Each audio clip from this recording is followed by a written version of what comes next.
el doctor Isaac de Paz González para darnos su punto de vista como hombre de leyes, constitucionalista, amigo de esta familia sin censura, pero antes de entrar con él, quiero leerles esto que confirma que en el PAN son unos hipócritas. El PAN impugna ante el Tribunal Electoral del Poder Judicial de la Federación la designación de Guadalupe Tadei y Jorge Montaño como consejeros del INE. El Partido Acción Nacional presentó un juicio oral contra la designación de personas, dicen ellos, afines a Morena, y lo va a presentar en el tribunal que preside el calderonista Reyes Rodríguez Mondragón. Puta, entendió el que entendió. El PAN dio a conocer que presentó un juicio electoral ante la Sala Superior del Tribunal Electoral del Poder Judicial de la Federación en contra de la designación de Guadalupe Tadei Zavala como consejera presidenta y de Jorge Montaño Ventura como consejero del Instituto Nacional Electoral.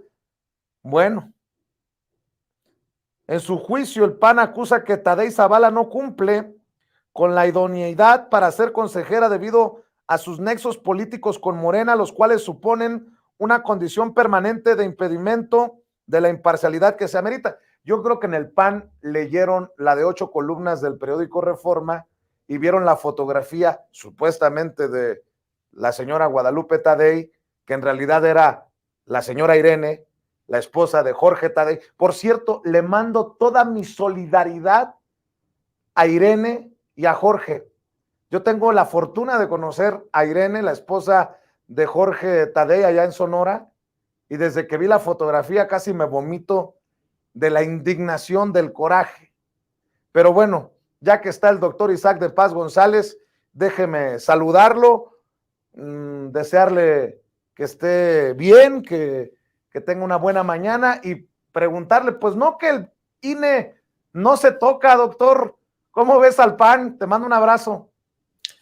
Muy buen día, Vicente, muy buen día a la audiencia. Pues parece que nada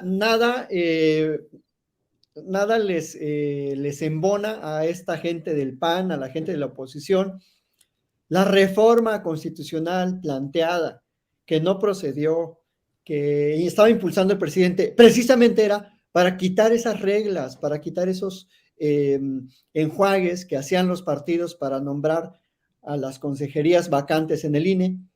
Y ahora que se ha respetado el proceso que ellos inventaron, el PRI y el PAN inventaron en el 2014, pues tampoco están conformes, o sea, no se les da gusto. Ahora, necesariamente, y así lo dice el artículo 41 de la Constitución, los consejeros, al intervenir la Cámara de Diputados, pues van a tener alguna apoyo o respaldo político de los partidos. Esa es la naturaleza del procedimiento. Es imposible. Así como ha habido consejerías previas, cercanas al PRI, al PAN, al PRD, bueno, pues en la era de Morena, la gente que va a llegar ahí seguramente va a tener el respaldo de quien mayoritariamente domina la Cámara de Diputados. Eso es así ha sido siempre. Esa regla era la que quería cambiar el presidente de la República, que no lo dejaron, que salieron a marchar a las calles, que el sueldo de no sé quién no se toca, que no deberíamos cuestionar a la élite que dominaba el INE y que la seguirá dominando. Es decir, están inconformes con todo y por todo. Van a desatar toda su parafernalia jurídica, van a impugnarse, yo creo que hasta ellos mismos. Poco les falta, para nosotros también somos inconstitucionales y ya no saben ni qué hacer. Y creo que es muy lamentable que no reconozcan, que no se den cuenta que las reglas del juego político y jurídico han cambiado. O sea, ¿cómo llegaron ahí las magistraturas del Tribunal Electoral? ¿Cómo llegaron? Llegaron a través de procesos democráticos, en donde escogieron a los mejores perfiles y en donde están personas bien neutrales, bien objetivas, que nunca han tenido nexos con los partidos. No. ¿Quién es Reyes Rodríguez? Tú lo acabas de decir, fue un funcionario calderonista. Pero si me preguntas, todos esos funcionarios tienen algún nexo o tuvieron algún respaldo de los partidos políticos o son originarios de colegas que están en los partidos políticos o son contemporáneos de gente que está en los partidos políticos y que los ha apoyado para llegar hasta donde están. Así son, o sea, los propios magistrados se ampliaron su término. Los propios magistrados que deberían durar 4 años, ahora algunos se van a extender hasta el 2024. Entonces, hay una serie ahí de componendas jurídicas y políticas y ahora se indignan porque llega una persona que tiene parentesco, familiares en Morena. Pues sí, así son las reglas del juego. El que tiene el poder lo va a usar y les guste o no, así va a ser. O sea, llegó la era de que Morena y la mayoría que apoyó al presidente va a dominar estos órganos políticos. Pues sí, así es. Tuvieron la oportunidad de cambiar esa regla y no lo hicieron, no quisieron. ¿Por qué? Porque sabían que cualquier cambio de alguna manera no les va a beneficiar a ellos. O sea, ya se tienen que dar cuenta, ya tienen que entender que están fuera de la jugada, que no les va a tocar nada, que ya son otros momentos históricos para México, que las reglas en el INE, que las reglas jurídicas y políticas han cambiado y tienen que aprender a vivir con ello. Y si Morena les ganó en el 2018, a pesar de todas esas reglas, en el 2024 los va a barrer, los va a pulverizar. Más allá de quién llegue o no a estos órganos electorales. Entonces, Vicente, pues son puras patadas de ahogado, están desesperados y quieren sí, y eso puede ser peligroso, desatar un lawfare, una guerra jurídica, quieren a través de cochupos jurídicos, de chicanadas, frenar las reformas electorales. No me extraña que impugnen este nombramiento. Quieren, ahora lo que yo veo que van a hacer es intentar paralizar al INE, diciendo que se ha apoderado del INE Morena, la 4T o el propio presidente de la República, porque no tienen empacho en publicar notas falsas, en atribuir identidades a quienes ni siquiera forman parte del INE, como esta muy lamentable nota que el domingo publica un diario de circulación nacional, que todo lo deforma, que todo lo tergiversa, y creo que por ahí, ese es el único bastión que les queda, la mentira, la calumnia, el señalamiento falso, y pues creo que están muy, pero muy desesperados, saben que van a perder todo y saben que en el 2024 la población no los va a apoyar y los va a hacer añicos electoralmente hablando, Vicente. Solo por no dejar, doctor, el Papa Francisco dice que avanza la ultraderecha y es a través del lawfare, precisamente que tú señalas.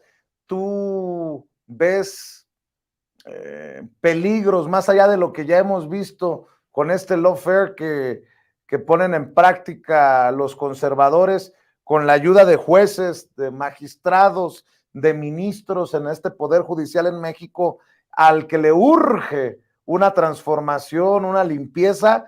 ¿Qué piensas de estas declaraciones, no de Vicente Serrano, del Papa Francisco?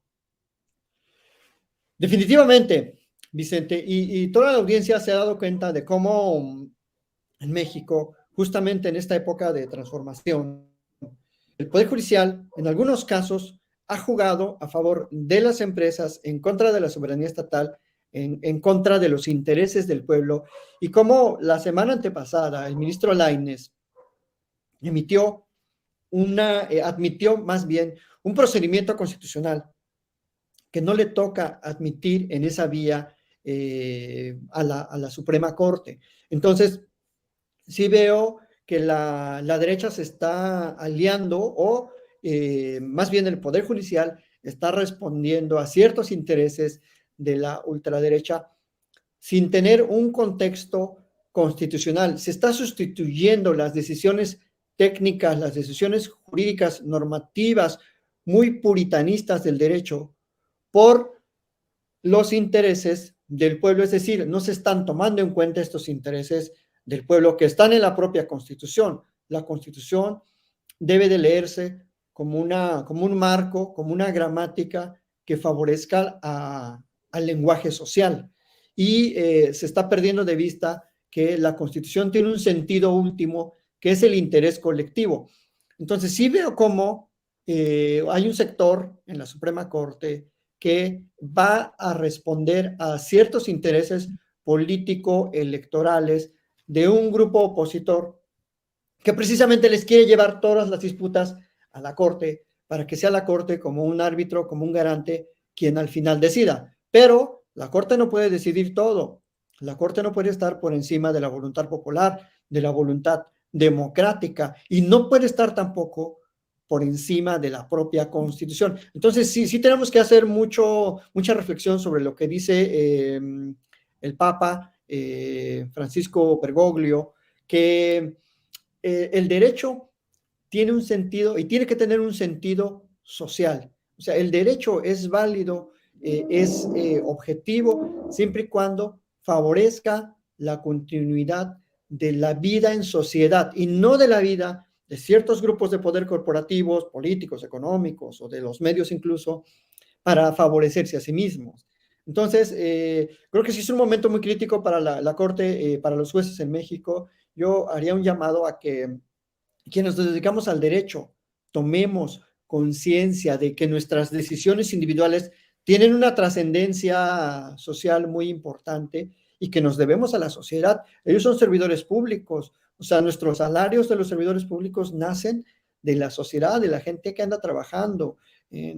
Por lo tanto, creo que tenemos que ser muy conscientes de ello para no perder de vista que las decisiones constitucionales, políticas y jurídicas que tiene en sus manos la Corte van a impactar favorable o desfavorablemente a un sector social. O sea, más allá de la lucha de poderes, de la lucha entre el presidente y la 4T versus el resto del mundo opositor, más allá de ello está el pueblo y tenemos que responderle a la nación. Eso es lo que dice la Constitución en un sentido profundo, en un sentido teleológico, o sea, en los fines para los cuales está hecha una Constitución. Y creo que si somos constitucionalistas de veras, vamos a poner primero el interés del pueblo que los intereses particulares de los partidos o de estos grupos de opositores parasitarios tipo Claudio X, tipo el PAN o el PRI o lo que queda del PRD, no sé si exista,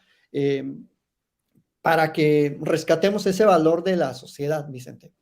Así es. Oye, doctor, y hay una nueva ley y obviamente muchos opositores, y estoy viendo que tiene que ver con el CONACYT, a ver si lo recuerdo bien sus siglas, HCTI. ¿De qué se habla? ¿De qué la ciencia para todos, de acuerdo a la Constitución? Pero ¿de qué se trata esto y por qué está generando tantas reacciones, tanto ruido, doctor? Pues, a ver, vamos a preguntarle al público, ¿por qué será? ¿Por qué será que esta ley de humanidades, ciencia, tecnología e innovación, que es lo que significa HCTI, está haciendo mucho ruido? En primera, por esa palabrita, por las humanidades, porque no les gustan las humanidades. Ellos eran amantes de la tecnocracia, de la economía, de todo aquello que se nos dijo nos iba a sacar de la pobreza y nos iba a llevar al primer mundo, ¿no? En los años 80 y 90, el neoliberalismo nos puso este chip de la competitividad, que la empresa podía sustituir al Estado porque es más eficiente. Y de entrada esa palabrita, humanidades, les hace ruido y se oponen porque las humanidades, la educación, la filosofía, la cultura, fue abandonada por el neoliberalismo en todos los niveles, desde la preescolar hasta la universidad. Hicieron a un lado las humanidades, las etimologías, la antropología, la ciencia que nos explica la sociedad. Es decir, las humanidades te dicen hacia dónde va y con qué valores y con qué objetivos una sociedad.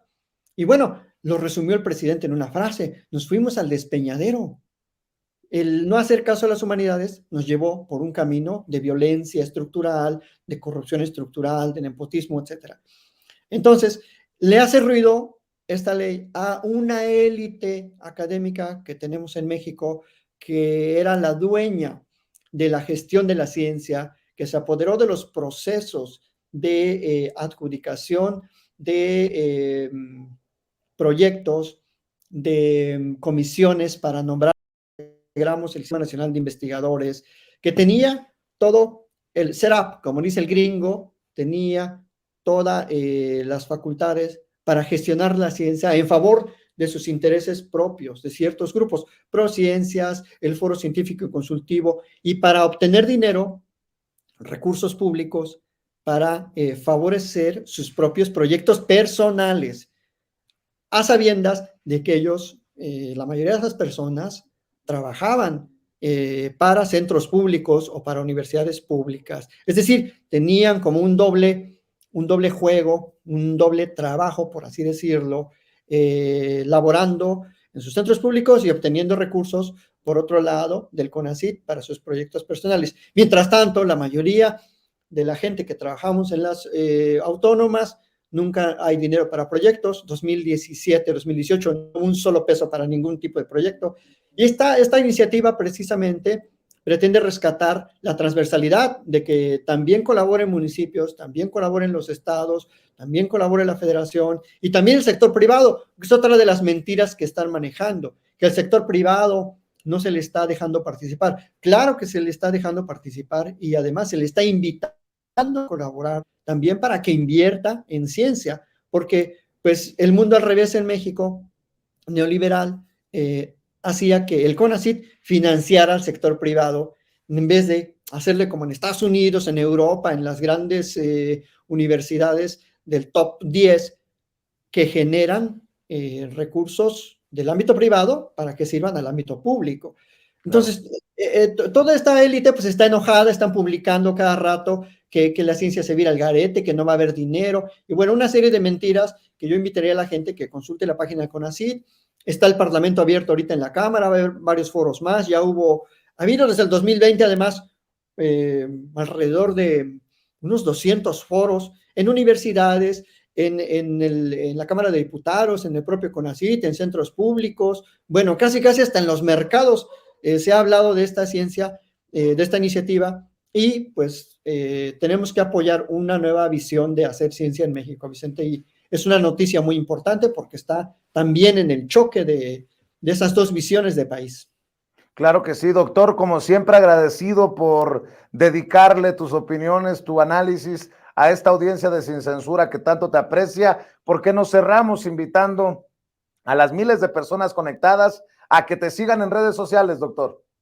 Muchas gracias, Vicente, y muchas gracias al público. Síganme en @Isaac de Paz en Twitter, en @Isaac de Paz con Z y K, y en mi canal de YouTube, en Isaac de Paz González. Muchísimas gracias y que tengan un excelente inicio de semana a todo el gran público de Sin Censura. Un abrazote hasta Baja California, el doctor Isaac de Paz González, hablando con nosotros sin censura.